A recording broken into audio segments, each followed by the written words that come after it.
This is Inner View, an inside look at the people whose music has changed our lives. The first half of tonight's interview is brought to you by Alpine Car Audio Systems. We'll be back with host Jim Ladd and Inner View right after this.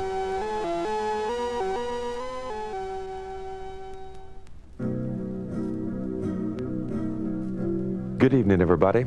I'm Jim Ladd. Tonight, we are proud to bring you the realization of a long-awaited goal, to present an inner view of George Harrison, who was always my favorite member of the Yardbirds. As a word of preparation for what you're about to hear, we will not spend a lot of time on history tonight, because I felt that rather than ask George to recount all those stories that I would love to hear again, I was more interested in where he was at now, as opposed to how long the breakup would last. So with that in mind, we'll now meet a very special and gifted musician who arrived at my house promptly at noon, and as he was politely explaining that he had to catch a plane at 5, we began our interview of George Harrison. The only thing is I've got a plane to catch and I didn't pack yet. Like my wife's packing some of it, but I need to get back to do that. Ah, very good. I mean, of all the days to do it, you know. Yeah, if we can get an hour and a half, see, because we also have music in this. Yeah, but that'll make it 3 hours, won't it? No, we're not going to give you 3 hours, George. We'll give you 2 hours, possibly. No, I mean, if you put music in as well. Oh, I see. So you're not a big fan of the show either, huh, George?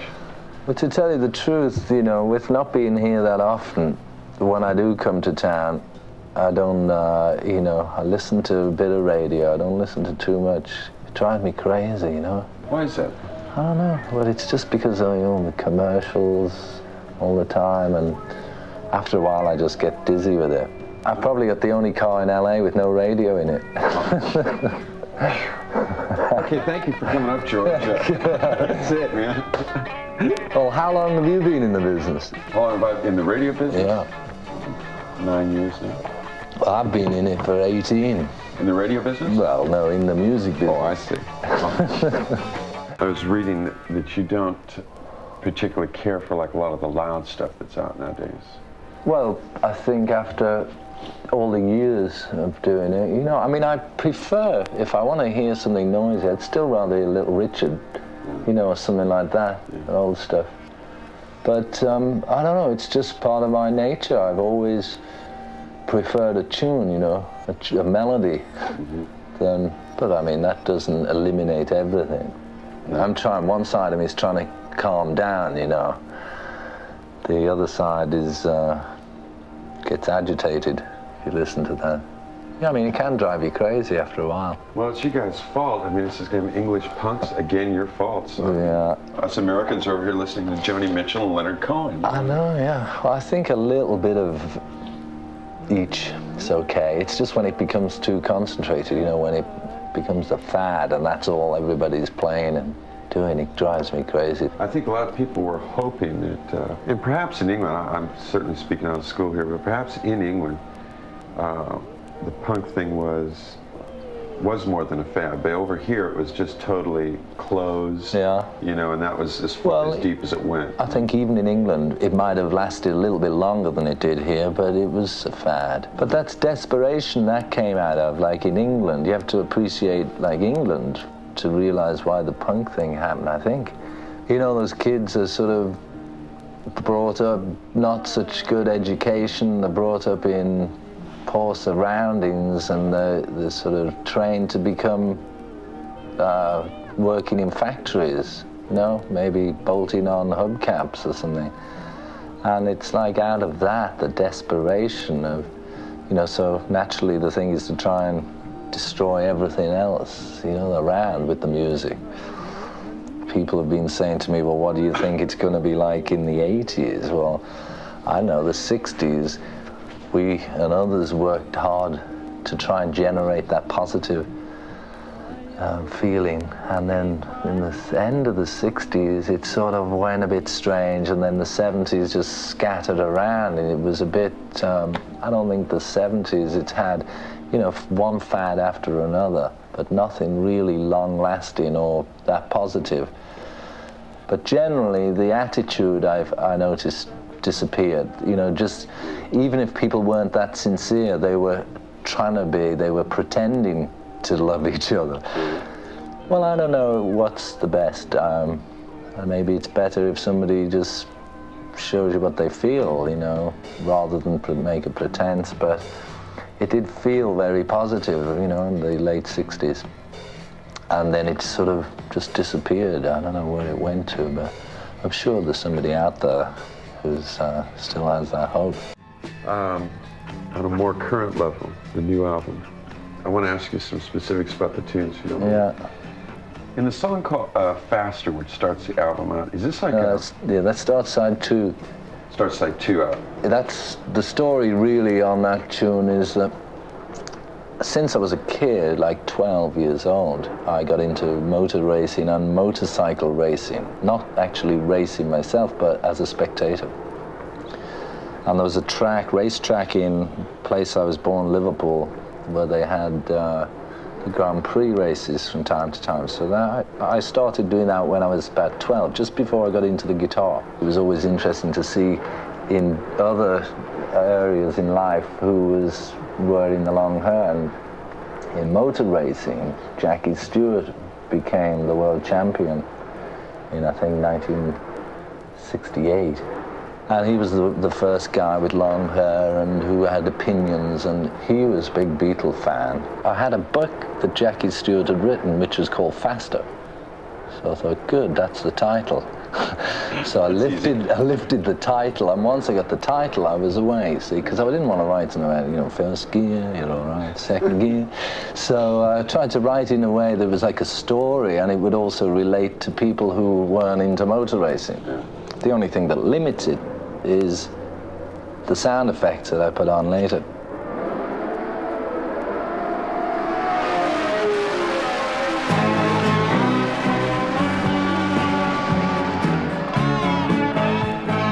Those guys, Nicky Lauder and Mario Andretti, and those, I played them the song, and they were amazed. They were saying, you know, I think they were, because they see people come to races, and they see some famous people coming, and you know, but that's it. I think they were amazed how, you know, they were saying, that's it, that's exactly what it's about, what it's like. It also seemed to me like it could be, and I know no one's ever tried to read anything in your lyrics, George, but almost like a metaphor for, it could be a metaphor for other walks of life, like the Eagles' Desperado. Yeah, exactly, well, that's why I tried to, I mean, I thought a long time about how to write it so it wouldn't just be a corny tune. And so, I mean, it's more like it could be applied to anybody or any type of life or situation where somebody's successful, except it's limited then to the racing when you put the sound effects of the cars on it. But as far as the concept of success is something which is ringing up the cash register perpetually. You know, so if you're not a success, that is, if your records don't get in the top 20, then you're not a success. But that's maybe true materially, but, or as far as the music business goes, but for me, the success for me has been being able to keep sane and keep on the one thing that I plugged into, because I'm sure people thought it was a fad too. For me, Indian music, India, the spiritual thing, you know, okay. But I tell you, that's stronger now with me than ever it was. Like the first Indian raga I ever heard, I can play that tune today and I can enjoy it twice as much as I did back in 1965. But I really like the fact that you still dealing with, you know, the search. Well, I mean, that's one thing that for some people can be a fad, but for me it's the whole purpose of life is to find out who am I, what are we doing here? You know, some people tend to think of it like, oh, well, you know, the purpose of life is just to come down here, make as much money as you can, screw around, and then you die. But, you know, there's much heavier investment. Since the time that you, let's say, actively stepped on this path, by the way, where was that? Was that the first time you went to see the Maharishi? Would that be? No. I think what happened was in sometime in the 60s, somebody it really, I suppose the big thing happened when John Lennon and I went to dinner at this dentist's house, and he put LSD in our coffee. Just went off on this trip, and that was it. You know, what happened to me was like, it was just like lots of doors in my mind was just flying open, and there was a lot of things which I knew instantly, which now I believe to be all part of what they call karma, previous karma, action reactions, and you know, I'm a big believer in reincarnation and all that, and I think you know, all those deja vu things you experience, it's all part of the whole trip. And at that time, I realized just through looking at the grass and the trees, you know, and I could see the sap running through the trees and everything, and I just knew that there was such a thing as God.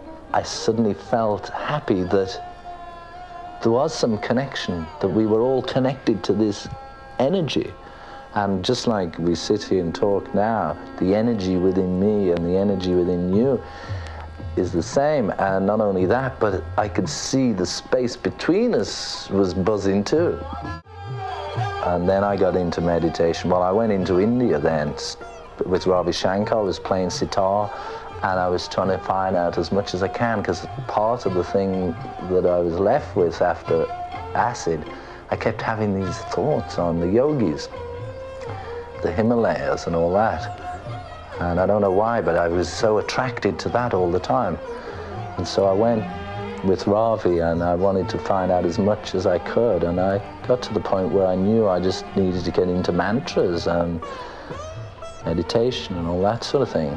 Then I went and found, you know, Maharishi, who had been in England for 10 years lecturing. And the year we went, well, I went, and then John wanted to come too, and then then Paul wanted to come. Anyway, we went there, and that year the press slagged him, saying, you know, oh, just doing this to get the Beatles and all that, which was really untrue. They hadn't written a word about him in 10 years, but because the Beatles went there, then he became hot. So, you know, it just led from that. And the thing is that, you know, the more you find out, the more you want to know, and it gets deeper and deeper. But the thing is, you're going towards something which is very nice. It's very attractive, and so maybe that's why, you know, for me it just snowballed.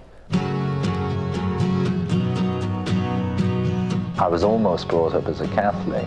That idea of, look, you're not going to ever see God. He's dead. We killed him 2,000 years ago. The first thing that I got turned on to in Hinduism was a guy called Swami Vivekananda. And he said, if there's a God, we must see him. If there's a soul, we must perceive it. Otherwise, it's better not to believe. That's why in My Sweet Lord, I said, I really want to see it, because now I know you can. In the end of My Sweet Lord, it goes from Hallelujah into Hare Krishna, Hare Rama, and then at the end, there's a whole big Sanskrit prayer, which is called Guru Vandana. It's the Guru of Gurus. It's Guru Brahma, Guru Vishnu, Guru Deva Maheshwara, Guru Sakshat Param Brahma, Tasmai Shri Guruve Namaha. So there's all that going on in the background as well. That's a direct result of that Swami Bhaktivedanta that I talked about, because that method of chanting, of repetition of mantras, japa, they call it japa yoga. It's like rosary beads, you know, and you just repeat these mantras over and over and over again, and you get so high. I tell you, once you get it going, it takes a while to get that feeling going, but once you get going, it's hard to stop, because it's just so good. It makes you life sublime. If you just joined us, I'm Jim Ladd, and you're listening to an interview of George Harrison. Anybody want some refreshments? Now for something completely different. Let's talk about Soft-Hearted Hannah, George, which is, if this is an ode to the mushroom, I ain't sitting here. It is. All right.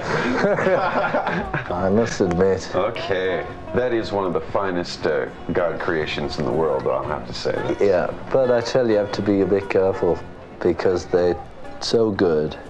Yeah. The difference between an acid, when you feel half of you is feeling elated and the other half is feeling physically rotten and ooh, you know, jumping about. That stuff is very organic, you know. It sort of felt great. Everything's in perfect focus and even the physical body feels good. But because I felt good, I just kept on eating them. Oh, yeah. All day. I nearly did myself in. I had too many. And I fell over and left my body. Oh, yeah? Fell over and hit my head on a piece of concrete. but they were great. But that was a, you know, little da-dum-dum. Little lesson there. It was. Now, there's this line in here about the Lone Ranger smoking doobies, said you're breaking all the rules. Yeah, because in the place on Maui, there's 7 pools where everybody goes skinny dipping. But you're not supposed to because the tour buses come, the hula hula buses come up with all the tourists on. So there's a ranger who's around there and he sort of tells people to get their clothes on. It was just all the various little things that had happened on that trip around Maui. You know, and then I need some lyrics, you know. So that's it, the Lone Ranger telling them to put their clothes on. Do you still think that most people want you to come out and be George the Beatle? And Yeah. Yeah? I think, you know, if I was to do a concert tour now, I could do one way which would be risky, and that is to go and do like I wanted to do in '74. This is me. You know, this is what I feel, and this is me. Take me as I am, or let me go. Or I could go out and be, you know, sing all the nice songs, all the songs that people want to hear, and sing them just like I did them on the record. And that would be a huge success, I'm sure. It never ceases to fascinate me how with all the things that you guys talked about, let's say beyond the boy-girl songs. I mean, it was constantly more and more about personal freedom, opening yourself up, start educating yourself, and yet people want you to just, you're listening to the record and going, God, that's a great idea, and then when you come out and do it. They don't apply it. It's like Uncle Bob said once, winter is coming, the windows are full of frost. I tried to tell everybody, but I could not get across. I want to be your lover, babe, I don't want to be your boss. Don't say it in the morning when your train gets lost. You know, the train gets it's like lost. How many times must a man look up before he can see the sky? It's like that. How many times do you have to tell somebody something before they, you know, I know people who say, you know, like, for example, my sister-in-law in England, who's a very sweet person, when John Lennon did that album, just the John Lennon album, you know, he had those real heavy songs about, you know, mother, you left me, and, you know, all those real personal things. And she said to me, I mean, is that just a song that he's written, or does he feel that? You see, so people can't, because a lot of songs that people write, like I heard a song, what was that, Slip Sliding Away, Paul Simon. When I heard that song, I thought, well, I've sort of hung out a little bit with Paul Simon. I said, God, I didn't know his mother died when he was only 4 years old and all these things happened to him. And another friend of mine who knows Paul, he said, no, that never happened. That's just, he just wrote that in the song. The difference is I couldn't do that. Yeah. You see, I'd write what really happened, and I couldn't sort of make up something that is untrue, because somehow it just doesn't fit in with me. You know, it's like untrue. I can't even conceive of that. But some people do that. So maybe it's true that the public half the time don't know if you mean it, or if that is your experience, or if it's just a song.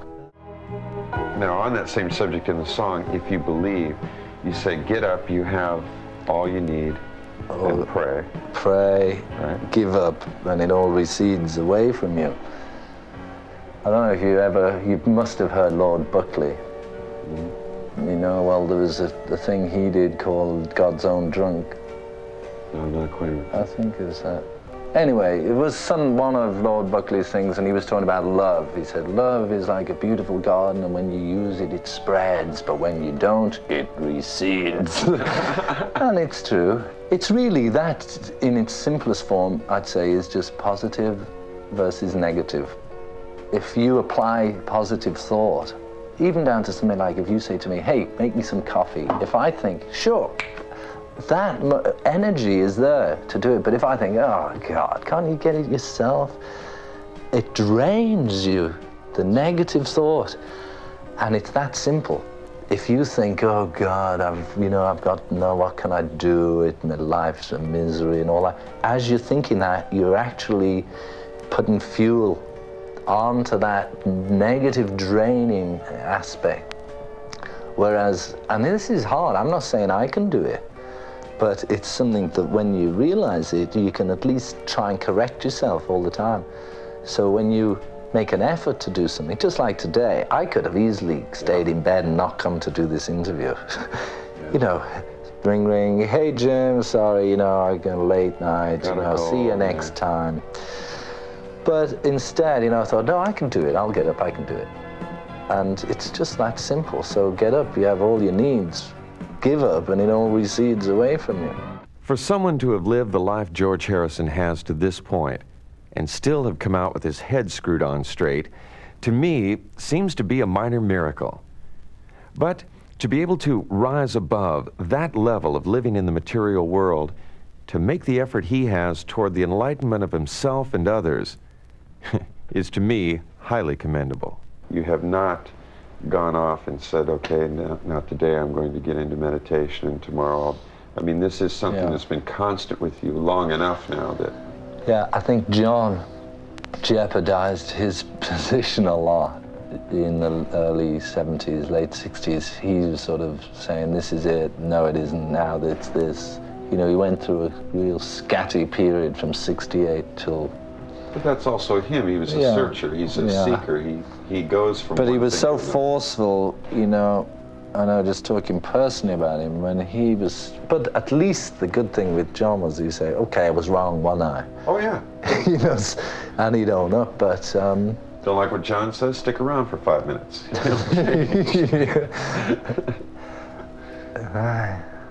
Well, not guilty then. That's kind of a segue into that. Right. Well, I wrote that right after we got back from the Himalayas with Maharishi. I got back a bit later than everybody else. They all split and started Apple.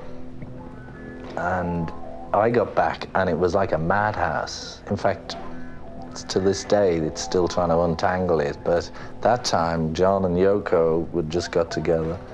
They had some guy throwing the I Ching every 10 minutes. Oh, we're having a business meeting. Well, let's throw the I Ching, And the place was just full of lunatics. And so it was around that time.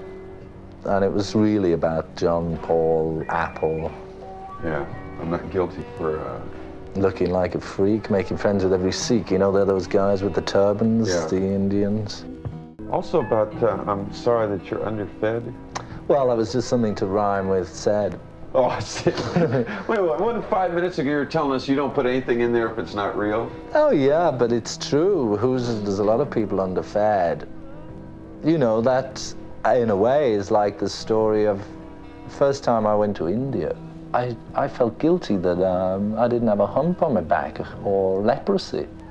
Because you see all these people and you think, oh God, it's awful. And then you start looking at yourself and you're rich and handsome and healthy. I just felt bad about that. And then I realized karma, that's it. Look out, kid, it's something you did, God knows when, but you're doing it again. It's your own karma. So, I'm not gonna worry my life just because I haven't got a hump on my back. Is it true that your lawyer called you up and advised you to sue yourself for Here Comes the Moon? Is that true, No, George? No. Didn't say you had to sue yourself? Because those two tunes aren't anything alike anyway. It was a joke, George. Yeah, Jesus Christ. Oh, well, but things like that can happen. No, that's like the Ruttles, he sued himself by mistake. I think we've talked all around this, but in love comes to everyone something in your heart. Yeah, there in your heart. something that's never changing. Well, that feeling is there in the heart. Actually, the heart is the part of the body where God resides. Are you talking about physically? I'm in the talking, heart? yeah, physically. Really? Well, spirit. That's the physical spirit? position in the body. If you look at the chart in yoga, there's these energy centers. Now, there's the chakra at the heart, which is where the feeling of love comes from. You know, if you feel sick, you feel it in the chakra in the stomach. If you feel love, you feel it in the heart. And that's unchanging. The only thing that changes is the bodily condition. From the womb, you're a baby, and you're a boy, and you're a young man, and you're middle-aged, you turn into an old man, and you die. You know, you come out of this shape, this fetus bent over, and you come until you're up like this, and then you end up going back over and you die. But the one thing that's remained the same all through it is that soul in the heart. That thing comes from life to death to life to death. Krishna in the Bhagavad Gita says, there was never a time when we weren't, and there'll never be a time when we cease to be. The only thing that changes is bodily condition. Now listen, I will keep you here to the last possible second, but because you've been, you know, some nice and stuff, you tell me when you have to get out. Well, we've maybe rounded off now. Because, right now? Yeah. Okay. If you have one or two more, we can do that. So the last question, George, is when is Crosby, Stills, Nash & Young going to reform? Well, I think they have to split up again first. Split up again and then reform. Yeah. Well, man, I think John Denver's splitting up. Yeah, fine, that's good, finally. Anyway, thank you for being here. Thank you, Jim. And It's I a know pleasure. you had a lot of stuff to do today, so just say good night to America. Okay, good night, America. My personal thanks and appreciation go to one Russ Thyrett, Vice President of Warner Brothers Records, who was completely responsible for arranging this conversation. Also, my personal thanks to my partner Jack Morris and to Robbie Carroll of Interview Incorporated. I'm Jim Ladd.